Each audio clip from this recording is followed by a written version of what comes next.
When I stepped onto the porch, my son was in my chair. Caleb leaned back like the chair had been waiting for him. Nicole, his wife, perched on the armrest with a camera-ready smile. Her parents, Victor and Simone Lang, had their shoes off, wine poured, and the throw blanket Mara knitted arranged like a prop stylist had been hired. "You're not welcome here anymore, Dad," Caleb said. "We're moving the Langs in." It's simpler. He delivered it like a weather report. No malice, no wobble. I smiled the way carpenters smile when a client swears the wall is straight and the level says it's not. I set my weekend bag down, picked it up again, and walked back to my truck. The gravel didn't argue. Neither did I. On the highway, heat ironed the sky. In my kitchen, I poured coffee I didn't need and looked at a photograph of Mara laughing at something I can't remember anymore. My phone buzzed. "We've decided the lake place is theirs. Don't come back." Something in me found square. Not anger, alignment. I've built for 35 years. I understand foundations, and I understand undermining them without letting the roof kill anyone. I pulled a legal pad close. Line 1, they will not forget this day. Line 2, I won't become someone I can't respect to win. I slept like a blueprint, lines without color, waiting for the work. 9:05 a.m. next morning. Samantha Greer answers the phone like a surgeon listens to heartbeats. "Whose name is on the deed?" she asked. "Mine," I said. "Bought outright 11 years back." "Good," she said. "We'll reinforce title, document harassment, and, if needed, move the property somewhere no tantrum can reach." Nuclear option? An irrevocable gift to a charity, clean if we keep it clean. Start a wall, notices, paper trail, dates, times. You don't have to prove moral high ground, only ownership and a pattern. I wrote what to save. Texts, call logs, a photo of the wine on Mara's blanket. Samantha doesn't promise. She aligns processes until they behave. Noon, my neighbor Noah Klein, Klein Audio. "If it hums, I can make it sing," answered in socks. "I need an environmental deterrent," I said. "Legal, loud, smart, like a haunted house for people who miss the point of boundaries. Like a house that tells the truth. You don't belong. We set constraints before screws. No harm, light sound, water only. Closed mesh. Network is an island. No factory reset saves them. Battery backup, if they throw the breaker, it still breathes. Time-boxed sequences, warnings, escalation, path out. Audit log, timestamp every trigger. Inside, lemon oil in late summer. Noah mounted a sensor over the door and linked it to the tablet. The living room pulsed once, one heartbeat, then went steady. "Intrusion tier 0, he said. The house opens its eyes." Tier 1. A calm voice, human not robotic, unauthorized entry detected, please leave. Tier 2. Color wash that makes your eyes argue with your brain. Tier 3. Every faucet opens for 45 seconds and then closes. A vertical river reminding the body it doesn't belong. Upstairs, directional speakers behind molding. Step on a board and a whisper finds your right ear. You shouldn't be here. Tiny projectors bend a shadow just wrong enough to trip instinct. 2 battery bricks in the basement carry 5 days of life if the mains die. A private mesh keeps the whole thing off the map the Wi-Fi thinks it knows. We tested like a fire drill. Warning. Lights, water, whisper. The lock delay held for 30 seconds, long enough to teach hands to read their panic, not long enough to trap anyone who wanted to leave. "Your house is polite," Noah said, watching the audit log populate, "but it's not a doormat." "Good," I said. Mara loved polite. I armed the system and drove back to Albuquerque with the tablet in the passenger seat. The feeds winked like quiet eyes. That night, sleep was a neighborhood I walked without entering. I counted porch lights. I tried to imagine Caleb as a child I could still pick up. It's dangerous arithmetic, turning adults back into toddlers. They fit better than they should. They make you forgive things you shouldn't.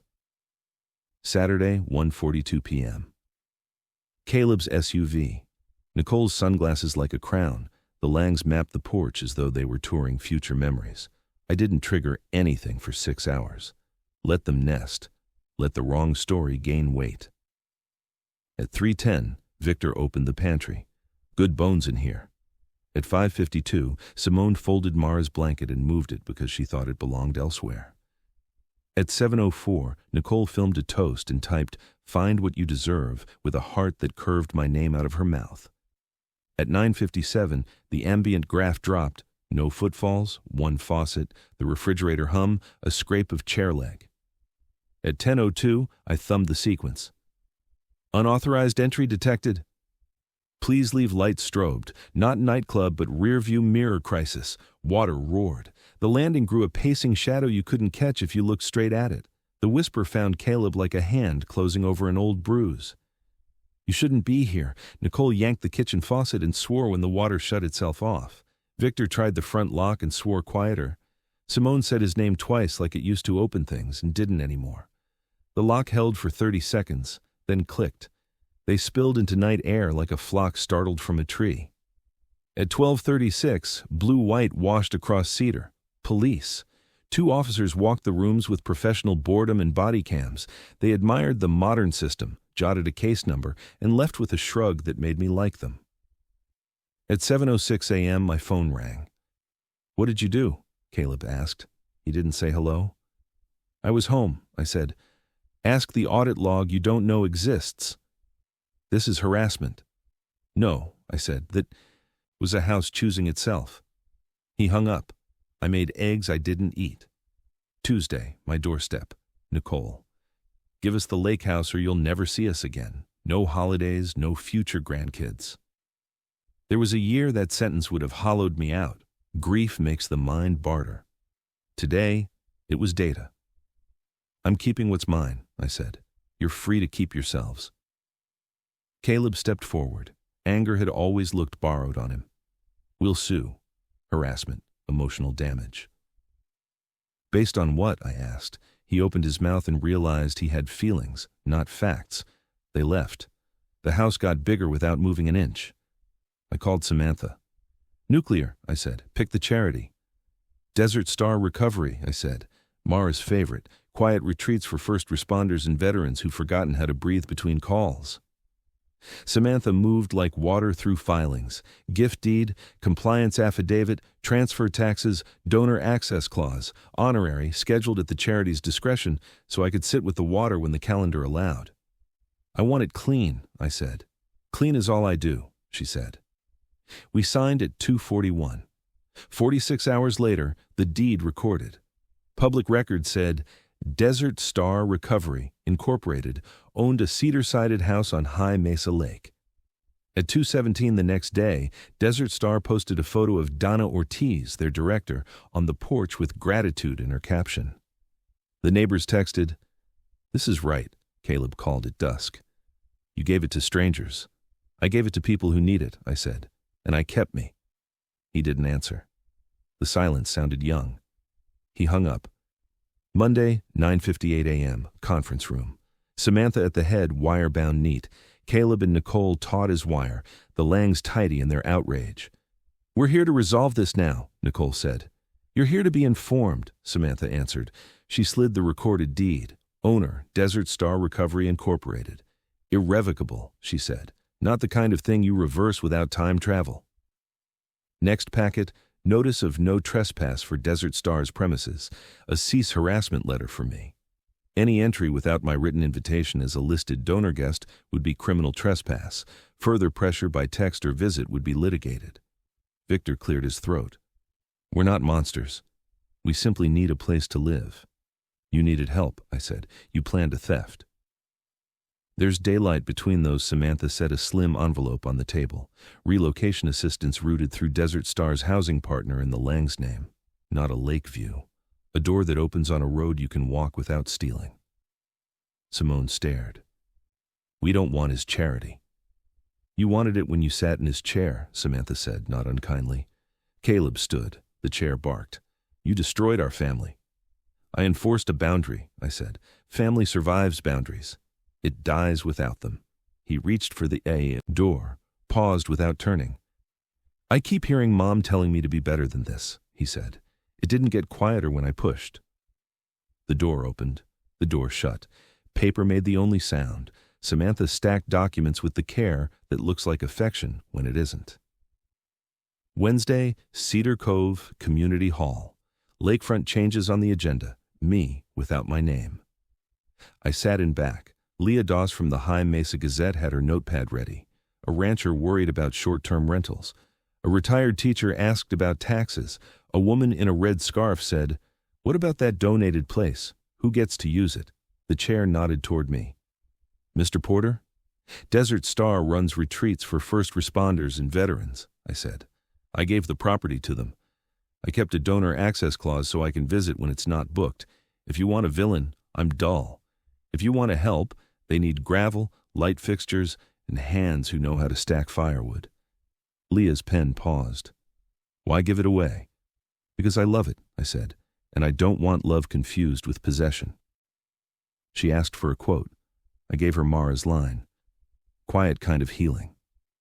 From the doorway, a silhouette leaned against the jamb. Caleb. I didn't perform. I answered questions about parking, trash pickup, quiet hours.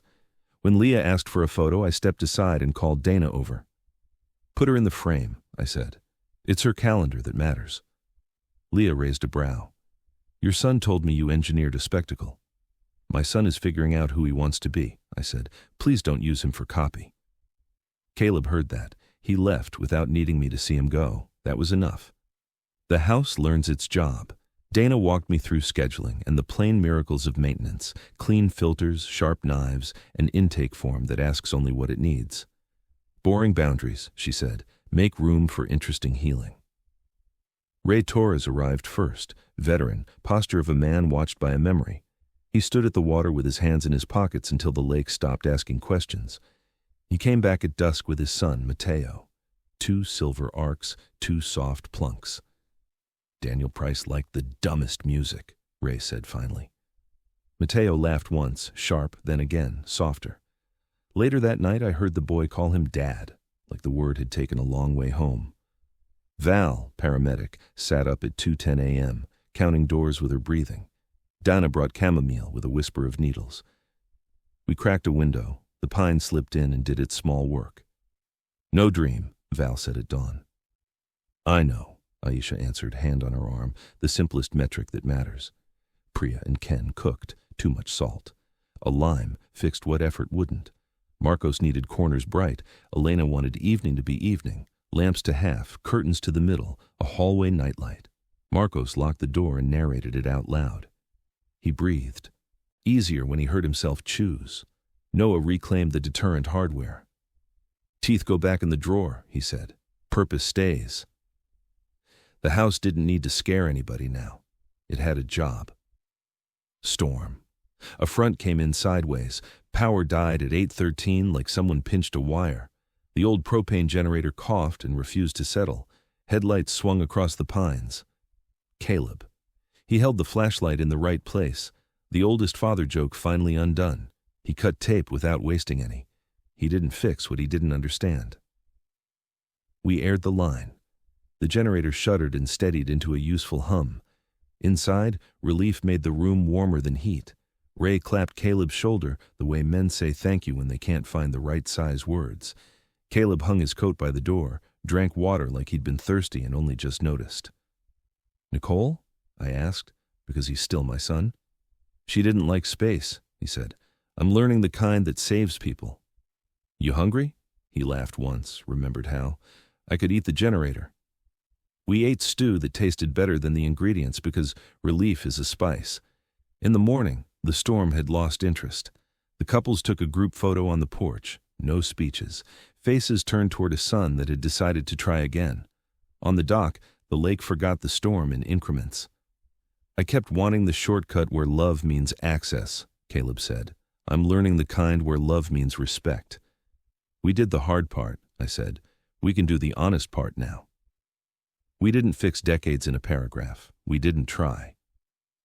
The skiff, a guitar-shaped carton, arrived with a note. "Thought you could use this for the workshop. Plays true if you're patient with the tuning pegs." Inside, a beat-up Jonah skiff kit, marine plywood ribs, rolled plans, bags of bronze screws, a box of copper nails that glowed like polite pennies. "There are 2 kinds of projects," I said when Caleb showed up with gloves. The ones you do to finish and the ones you do to live through the doing. We scarfed the side panels with a hand plane because machines speed you up before you've earned it. Glue, clamps, wax paper under the joints so the table didn't become part of the boat. We stitched the sides with copper wire until the shape forgave mistakes. You name boats on paper? He asked. Not until they float, I said. He laughed. I deserve that. We worked to the sound of glue setting in a ball game 2 houses over, volume perfect, inaudible until you needed it. At 9:30, he flexed his hands. I didn't know quiet could be work. It's the only kind that lasts, I said. We left the skiff stitched and sleeping, tea that pretended to be coffee. He lingered at the door, a man deciding whether the true thing he carried had a toll. Nicole had people call you? He asked. Last night. She tried a shortcut, I said. Donna held the line. The deputy helped? He nodded, jaw working. I told her to stop using other people as hammers. He shook his head. That's mine to fix. Not yours? It's nobody's to fix if fixing means going back, I said. Just don't teach the trick to the next person. He looked relieved, maybe because I didn't draft a pledge. A small test, headlights in the drive at 11:20, a couple at the door. Nicole sent us, the woman said. She said we could stay when it's empty. Nicole can't gift what she doesn't have, Dinah said, clipboard steady. This is Desert Star property. You'll want the public dock if you came for the water. The porch is not public. The deputy's cruiser rolled in with quiet lights. The couple argued for 30 seconds, which is about how long dignity lasts under a porch light. They left carrying their words like groceries they didn't want. I stood with Dana while the lake pushed small sounds at the shore. We used to be claimable by story, she said. We learned a better trick, I said. Donor day. Local TV came with cables and a man who apologized to the grass. I stood where Dana told me and said what I meant. Why give it away? Because I love it, and love isn't possession. What do you hope for? Quiet kinds of healing and as many boring boundaries as we can muster. What did you lose? A habit of letting other people write their names on my door. They filmed the plaque going up by the entry, given in memory of Mara Porter. May this house be a quiet kind of healing. Victor and Simone arrived with blue flax in a nursery pot and a quiet coffee grinder wrapped like an apology. We were wrong about so many things, Victor said. About what belongs to who? You were, I said. You left that place. Samantha forwarded a letter from a lawyer with letterhead that tried too hard. Hinting at defamation, she said. She mailed back fewer syllables that meant no. Ice, a Saturday, bright enough to be a lie. The lake wore a thin idea of itself near the reeds. Mateo chased a jar-lid puck and stepped from rumor to proof. One leg in, then both to the thigh, arms wide, slapping at physics. Don't thrash, I said, and my body remembered how to move while my mouth borrowed calm. Hold still if you can. You're on the edge. We're coming. Caleb ran for the boathouse ladder and the long throw rope we kept coiled like a promise. He lay flat and slid the ladder onto the ice, rung by rung, spreading weight where panic wanted to focus it. I belly-crawled the first 10 feet. The ice sounded like old timber testing itself. Ray dropped beside me, shoulder to shoulder. Loop it under your arms, Ray told his son. Breathe with me. Caleb anchored the rope around a pine and took slack by hand. Forgiveness before power. On the third pull, Mateo found the rung. The ice made a decision. Then he was on the ladder, chest to wood, mouth full of air. Inside, Priya said, warm slow.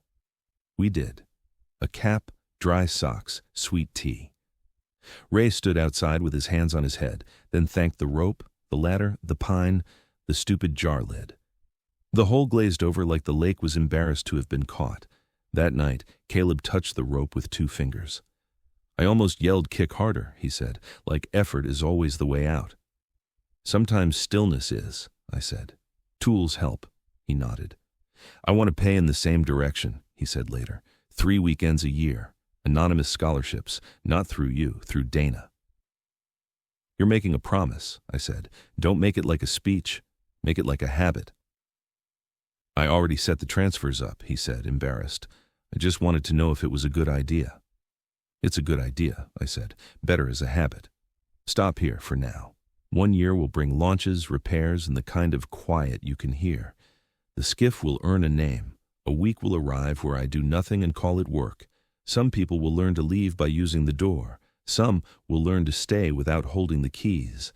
And the house, freed of being anyone's weapon, will keep doing the small job that turns out not to be small at all. Spring worked at the edges first, the way it always does. Ice thinning where the shore remembers every season and pretends to be surprised by none of them.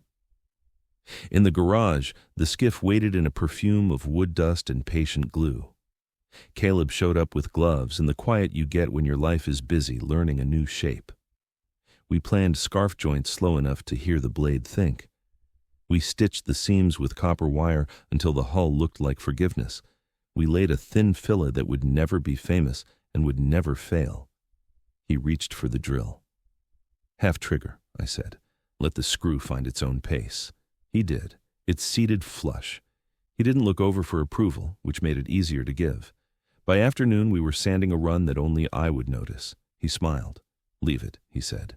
"It's honest." "Mara's line," I said. "I'm trying to memorize the right ones." We flipped the hull with a breath and a prayer, and brushed varnish in long, slow sentences. When it flashed to glass, the whole room got quieter. We let it cure and talked about small things. A dryer belt with one squeal left in it, a new manager at his work who speaks in lists, the way coffee tastes different when you brewed it for somebody else. "Nicole," I asked. "I told her sorry without a purchase order attached," he said. We shook hands. We said "be well," like we meant it. "You don't have to hate anybody to leave them," I said. "I'm practicing that," he said, and he sounded relieved that the sentence didn't need a witness to be true. The launch came on a morning so still it felt like a dare. Dana, clipboard tucked under one arm, walked down with a coil of rope and a thermos that had learned our winters. Ray and Mateo carried oars like a pair of long intentions. Leah, notepad in her back pocket for once, had a camera that looked surprised to be invited outside. "Ceremonies?" Dana asked. "2," I said. "Simple ones." We slid the skiff into the water. It took her like a story takes a good listener. Caleb held the bowline and didn't pull too hard. "What's her name?" Leah asked, pen hovering. I dipped my hand, let a palm of lake drip onto the transom, and said, "Quiet kind." Caleb smiled like the name had been waiting in his mouth for months. "Earned," he said. We took her out together, 4 hands, 2 oars, no speeches. The hull found her line. The water forgave our smaller mistakes. At the cove, we shipped the blades and let breeze and physics negotiate. Mateo leaned over and watched light write mathematics on a world that doesn't need symbols. Back on the dock, Leah took a photograph that showed almost nothing. 2 men with a boat between them, a margin for whatever the future decides to write.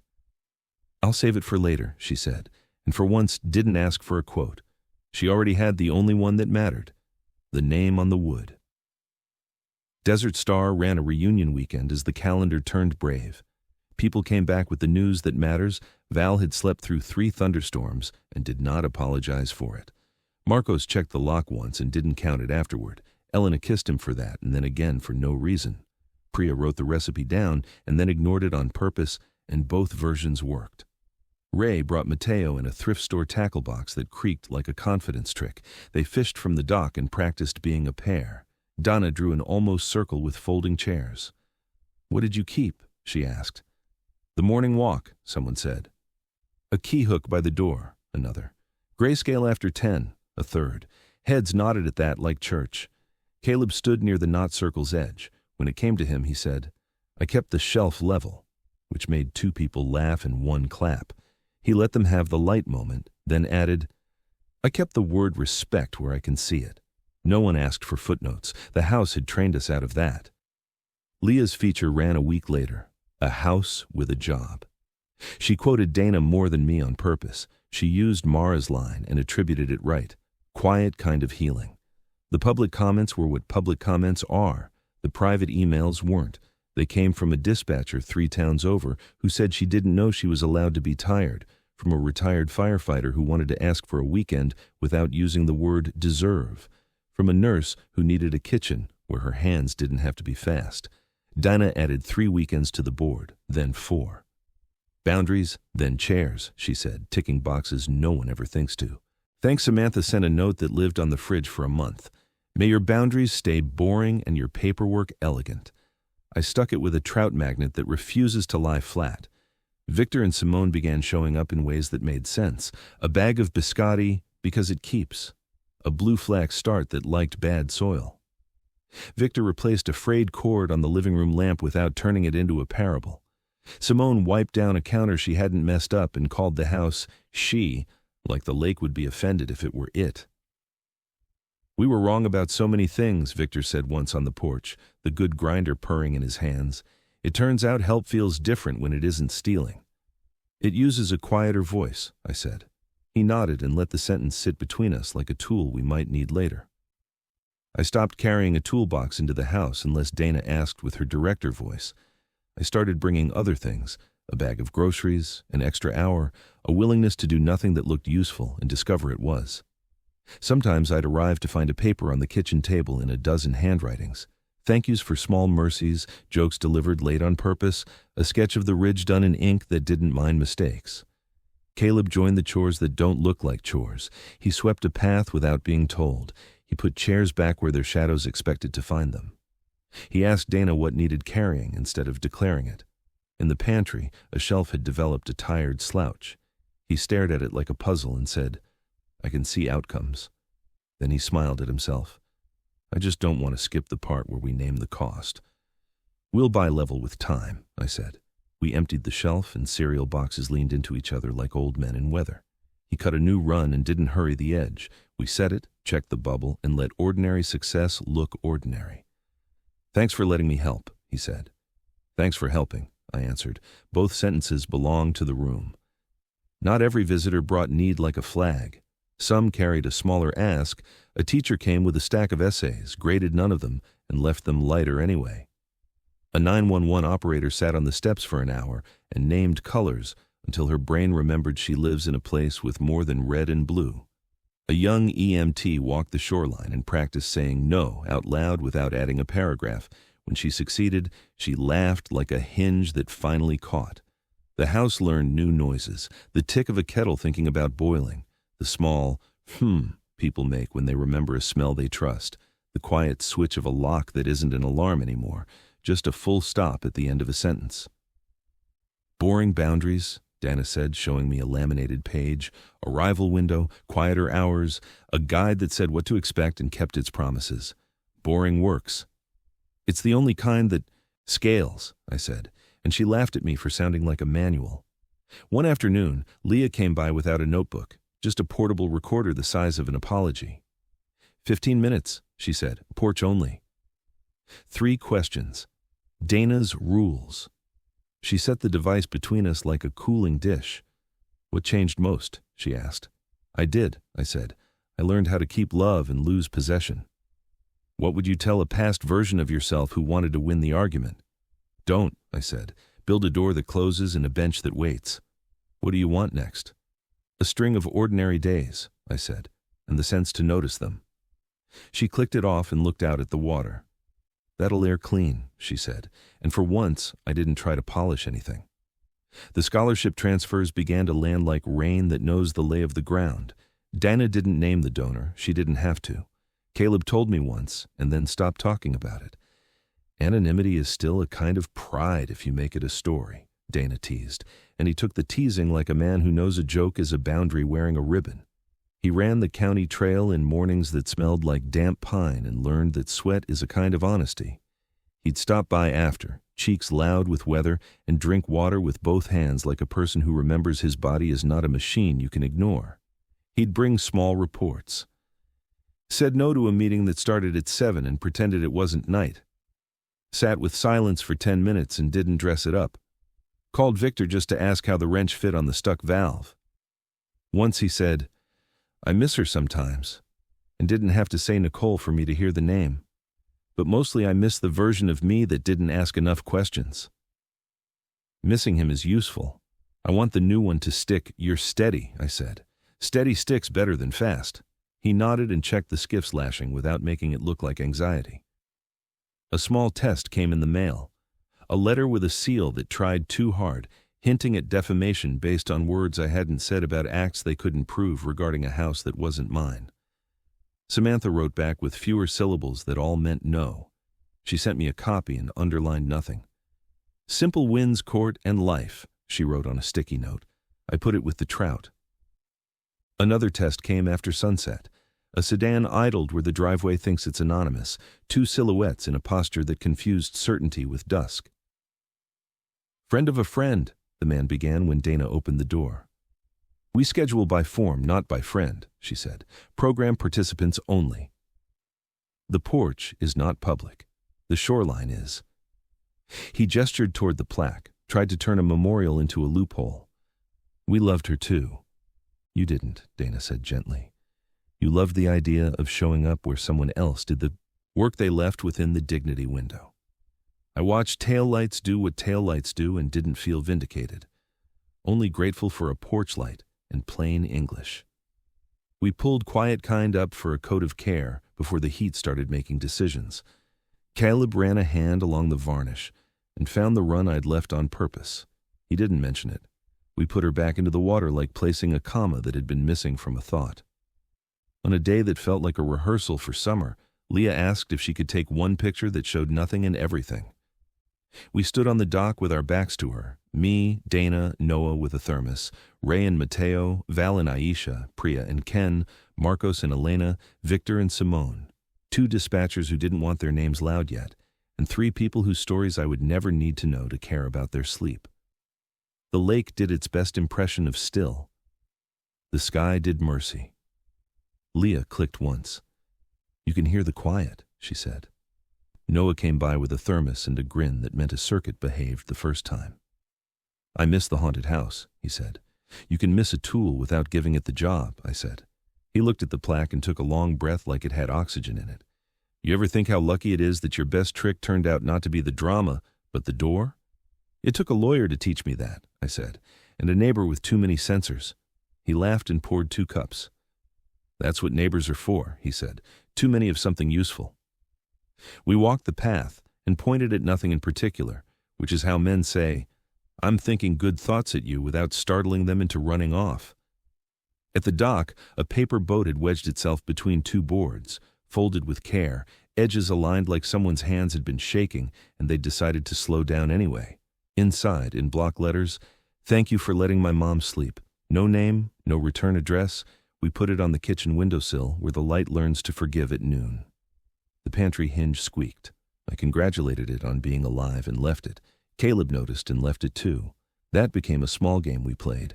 What to fix because truth requires it. What to leave because truth deserves it. Victor showed up with a brown bag that had the shape of biscotti and the weight of a confession. "Simone says it keeps," he said. "I say good things should stay fresh." "They can do both," I said. "If you're lucky and the cupboard's kind." He looked past me at the rooms. "We've stopped telling the story where we were the victims," he said. "I like how quiet the new version is." "Quiet carries farther," I said. He handed me the bag and left with his hands at 10 and 2 like the DMV lady was watching. Simone texted later to ask if the flax needed more water. She used 3 heart emojis like she wasn't sure which size fit and chose abundance. The town. Noticed in the small ways that matter and the big ways that don't. Someone taped a flyer to the post office corkboard offering to donate gravel. Someone else tried to sell retreat packages under a name that sounded like a smoothie. Donna shut that down with a phone call that started kind and ended legal. Leah's piece put our address into radio. The segment sounded like a porch. Calls came in from numbers we didn't know. Most said the same sentence 3 ways. I didn't know I was allowed to ask for help. Dana said yes at a speed that proves a person can be both careful and fast when she's practiced. We bought headlamps with a gift card someone mailed without a note. Samantha dropped by on her way through town. She wore a jacket that made rooms mind themselves and a smile that had learned how to be off-duty. "I don't usually get to visit the good endings," she said. "They're busy being good." "This isn't an ending," Dana said. "It's a schedule." Samantha laughed and put her business card on the fridge anyway, just in case a boundary wants to be boring and needs help remembering how. On a Tuesday that thought it was Saturday, Caleb arrived with 2 coffees and the level I dented 20 years ago. I told my boss no to a promotion, he said, handing me a cup. Good money, bad hours. I want more, but not bought with the part of me that learns how to stay. That's expensive, I said, but you tend to keep what you pay for. We rehung a door that behaves badly in summer and swapped 2 yellowed outlets for ones that hold respect. He told me he'd apologized to Victor and Simone for letting a plan turn into a theft. He didn't perform the apology. He just reported it like weather. They said they're learning to stay gone from the wrong story, he said. I told them I'm trying to stay gone from the fast one. We put the level away, and neither of us felt the need to check it again.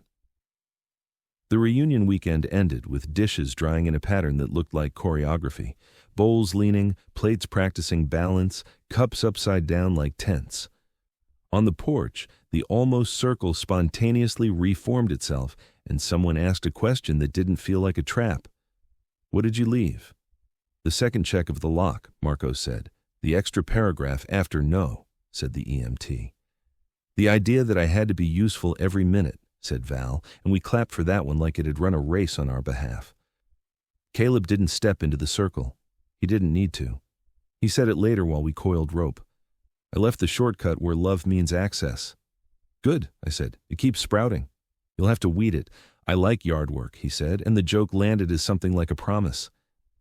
That night the lake set itself to steel coin, the kind you mark with a thumbnail and the mark stays. I could feel Winter thinking about us from far away. Went inside and wrote 3 lines on the chalkboard because words have learned to work here without a speech. Welcome. The heater ticks once before it starts. If you can leave one small thing better than you found it, you belong here already. Donna read it in the morning and added a 4th line with her little arrow that means a rule, that loves you. Quiet after 10 is a kindness, not a punishment. We nodded at each other like a crew who had picked up the same beam without saying who should be where. On a day that smelled like the first page of a new notebook, Caleb and I took Quiet Kind out alone and let our silence practice staying. He rode clean and didn't hurry the catch. I watched the blade pockets and didn't tell him the things his hands already knew. A fish jumped where we weren't looking. The ducks held a small meeting and still turned together. You ever think about selling the company after Mom? He asked. Every day for a year, I said. Then not at all. Then, sometimes. I didn't because I wanted to keep the part of me that makes a line straight. I didn't want to teach myself to quit while calling it grief. He nodded and let the answer travel around the boat before he touched it. Back at the dock, Dana took a picture of us beside the skiff and sent it to Leah with no caption. Leah replied with a heart and a file name that said, later in a way that felt like a compliment to time. Evenings softened. The porch turned into a listening bench. People sat and faced the strip where dark water meets darker trees and let words wander out of them like animals that know how to get home. One of the dispatchers, a woman with a laugh that puts a hand on your back and moves you forward, taught Mateo to throw a loop of rope and pull it closed without burning his palms. He tried 3 times, then breathed, then tried again. The loop sat right on the 4th. He didn't look around to see who saw. That made it beautiful. Priya led a kitchen the way a good charge nurse runs a floor, calmly, with jokes in her pocket that only come out when they'll do more good than harm. She salted twice, frowned, squeezed a lime and smiled. Now it's just enough, she said, and we believed her. Ken washed pots like absolution. Val fell asleep on the couch with the window open a crack and the curtain breathing like a small tide. Someone placed a blanket near her and didn't tuck it in because waking surprises are worse than cold. I stood in the hall and listened to a house that had learned its job and did it without me. The old clock ticked. The heater blew its first harmless breath of hot dust. Somewhere, a board remembered a footstep and forgot it. Quiet wasn't the absence of noise. It was this, the settled weight of things where they belong. We painted Quiet Kind's name on the transom in letters neat enough to read and human enough to forgive. Caleb held the brush without trying to make it perfect. The lake will finish. The font, he said, and I laughed because I could hear Mara approve of that sentence. After, he touched the plaque by the door with 2 fingers like a doorbell that calls quiet instead of company. I forgot the sound of her laugh, he said, but I remember the feeling after, like the air had been cleaned. That's how a good filter works, I said. He nodded. I sent the first scholarship, he added, eyes on the water. Dana marked it anonymous and then told me anonymity is not a personality. I needed the reminder. You're learning the right speed, I said. Proud is loud, steady whispers.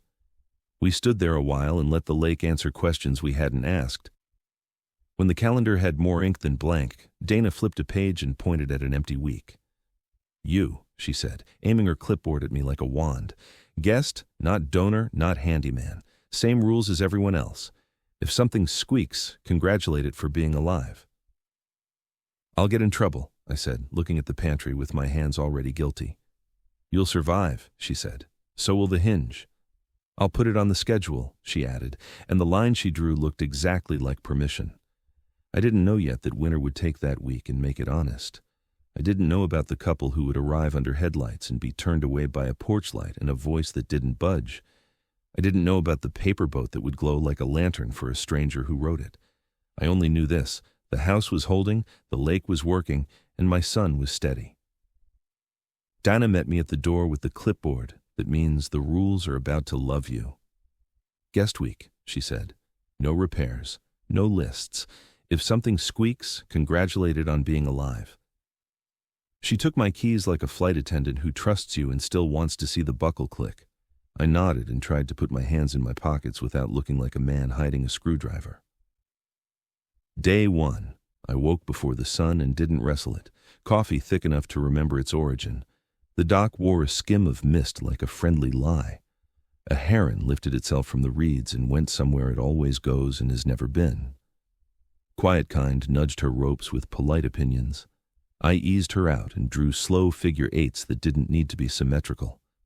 The lake held me without commentary. Back in the living room, a paperback waited on the shelf I didn't recognize. Inside the cover, a note in tidy printing. Return to Desert Star when finished. Or don't. We trust you. Not my handwriting. Not Dana's. I liked the faith in it. I took a nap I didn't deserve and made peace with it. I walked the shoreline and found a stone shaped like a heart if you're generous, and like a stone if you're not. I kept it anyway. The pantry hinge squeaked. I told it, good job, and left it alive. Day 2 dawn, Caleb's message. Waited on the screen when I turned the phone on. Dawn? No talk. Just oars. We met the light at the edge of the water and carried the skiff like a small promise. He took the first pull. I took the second. We didn't make time and didn't try. A pair of ducks held a meeting and turned the same direction. A fish jumped where no one saw it.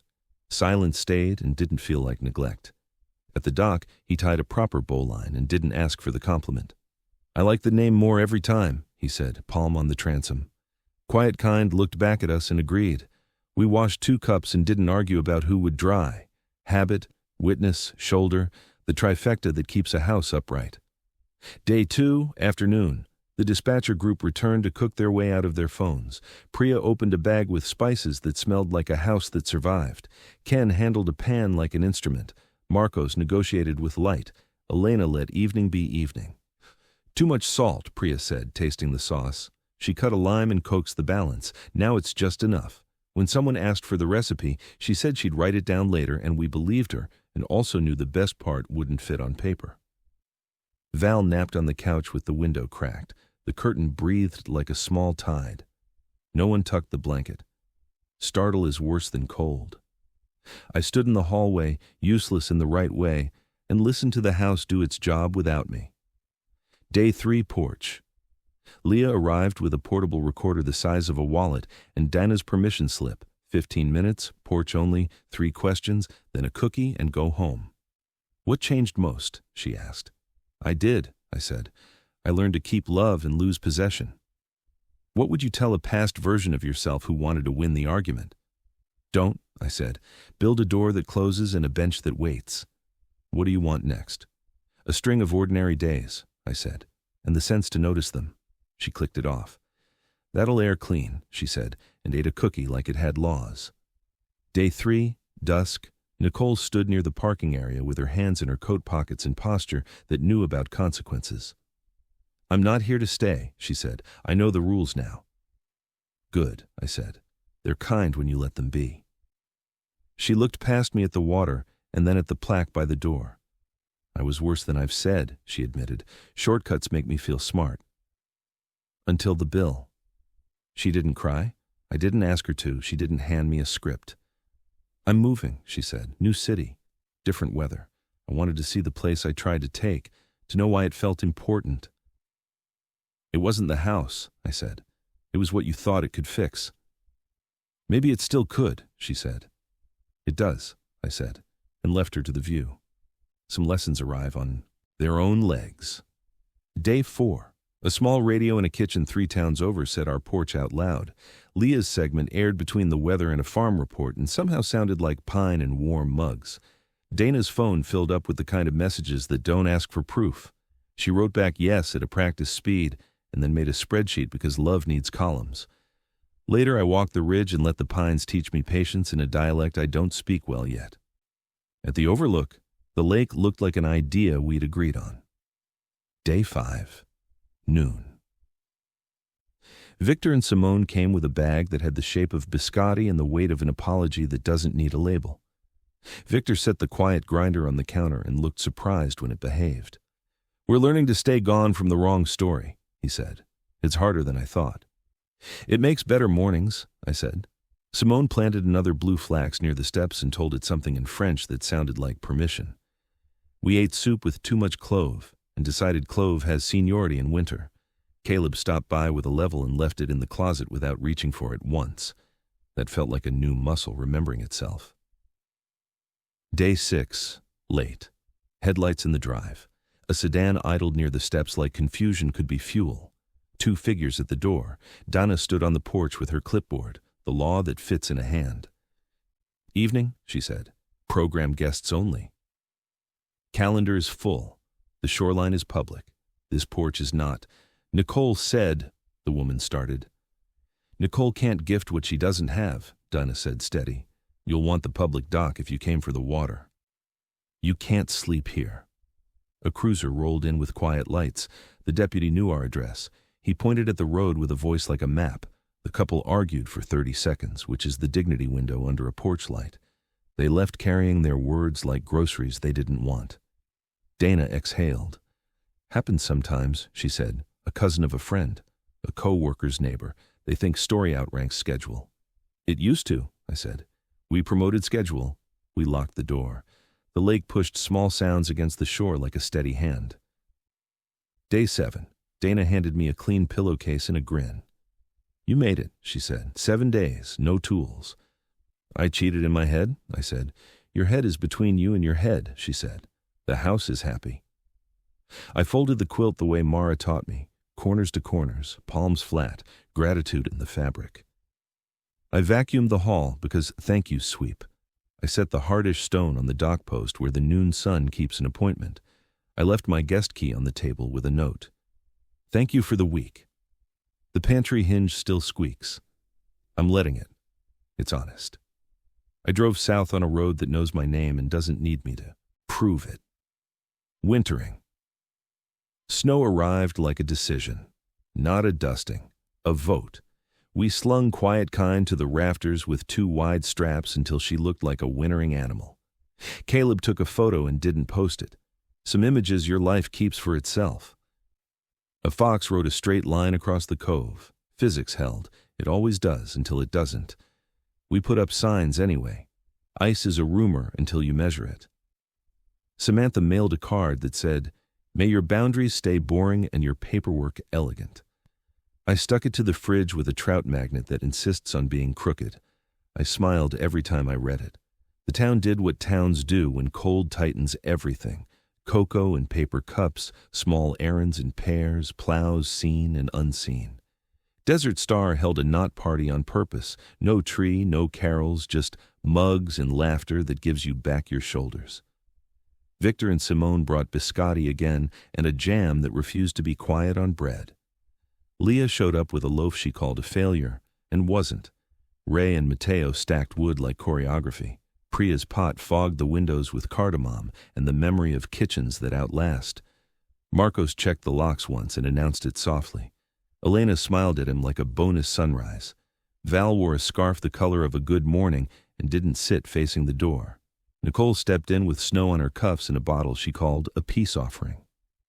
"I'm heading out in the morning," she said, "far. New work, new weather." "Be well," Caleb said without rehearsing it. "You too," she said. "Thank you for not letting me win the wrong argument." No one made a speech. That felt like growth. Dana held up her clipboard with the last blank line of the year. "End of season," she said. "One slot left. Anyone want Dawn?" Noah pointed at me with his chin. "He likes closed circles." "I like permission," I said. "Same thing," Dana said, and wrote my name. Dawn. I took the ridge before even the stubborn stars were done. Snow squeaked like careful punctuation. When the lake opened between trees, it wasn't a road, wasn't a mirror. It was itself. Steam rose where a spring wrote warmer water into the cold. The fox had drawn another sentence in the night. I stood barehanded long enough for the cold to teach me its rules. Then I went back down to where the house lives. Inside, the old clock offered its truth. You don't earn time, you spend it. I made coffee black enough to moralize and sat with the paper boat on the sill. The light found it and turned cheap paper into stained glass for a breath. The front door opened without drama. Caleb came in with a bag that smelled like mornings and a hat that had known them. "Saw the fox," he said. "I saw where it trusted physics," I said. "We all do that," he said. We ate bread and butter in the silence between them. We washed 2 mugs and didn't turn it into a metaphor. Thaw. March lied twice, and then told the truth. The lake cracked loud enough to make a neighbor's dog bark at the sound of something older than dogs. We unstrapped Quiet Kind and ran a hand along the varnish. She needed nothing. Kept out of weather long enough, a tool remembers its job. A letter arrived from a woman named Araceli. She'd heard Leah's radio piece in a waiting room. She wrote that her brother had been brave at the wrong times and tired of pretending bravery was a sustainable fuel. She asked if Desert Star had room for 2 people who wanted to try sleep without apology. "Bring nothing you need to hold while you're here," Dana wrote back. "We have blankets. They came. The house proved it still knew how to hold." One year, Leah asked for a photograph that showed nothing and everything. We stood on the dock with our backs to the camera. Me, Dana with her clipboard not in frame, Noah with a thermos, Ray and Mateo, Val and Aisha, Priya and Ken, Marcos and Elena, Victor and Simone, 2 dispatchers who weren't ready to print their names, and 3 people whose stories I didn't know and didn't need to in order to care about their sleep. The lake did still. The sky did mercy. Leah clicked once. "Good," she said. "You can hear the quiet." We ate cake that tasted like a reason to be where you were. Caleb handed me a card written in his smallest handwriting. "Dad, I used to think peace meant getting my way. Now I think it's keeping my word. Thank you for teaching me the difference without turning it into a sermon. I love you. C."